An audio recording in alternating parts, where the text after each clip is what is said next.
Man, you know what? This was just poop. I'm gonna be honest.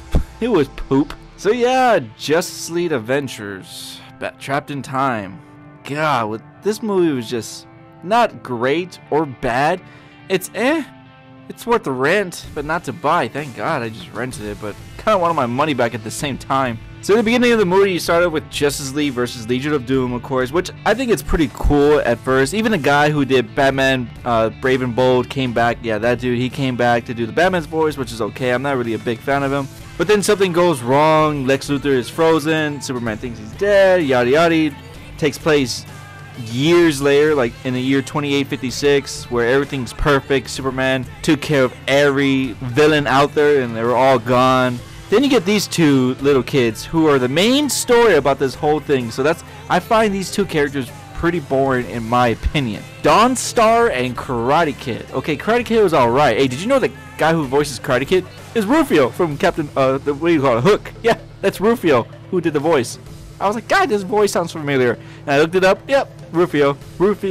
Dawnstar was just kind of she was like a mix between Wonder Woman and Hawkgirl, but pretty boring. So yeah, it's about those two kids, and then the time trapper who's like, you know, who can go back in time and all that. Karate Kid thinks he's badass because there's no villains around their time, so he's like, oh look, let's just go to the museum and see what villains they had. Back in the future, the 25th century, they found Lex's body inside a giant ice cube and all this stuff, and then Karate Kid, oh, this is the leader, he doesn't look that tough, and then what does he do? He punches the iceberg. Like, really, there's no common sense in the future. If there isn't, oh my God, that was just like the dumbest thing. I was like, this movie is for kids, like really for kids, because I was just like, really, this plot is so stupid. I'm like 15 minutes of it, and I'm like, the graphics look too weird. It doesn't even look alright. I can't stand it. Like, just watching this movie made me cringe a lot. So it's about them two again. They free Lex, gets a time trapped or whatever, and goes back in time, makes sure there's no Superman, blah blah blah, destroys that. Dawnstar and Karate Kid facing Robin.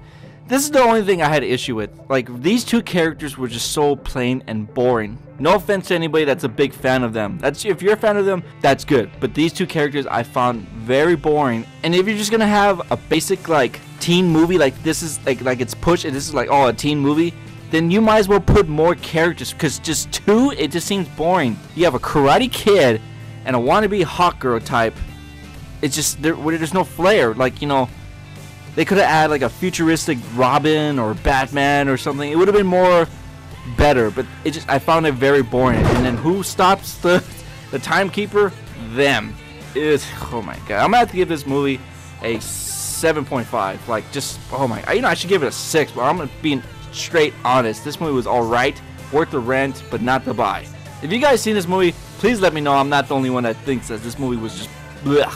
This just had a weird taste in my mouth. It's like that moment where you accidentally drink a canned soda that you thought it was the one you just opened and it's all flat. That's how I felt in this movie. But anyways, guys, thank you for watching. If I hurt your feelings, I'm sorry, but those two characters were just plain and boring.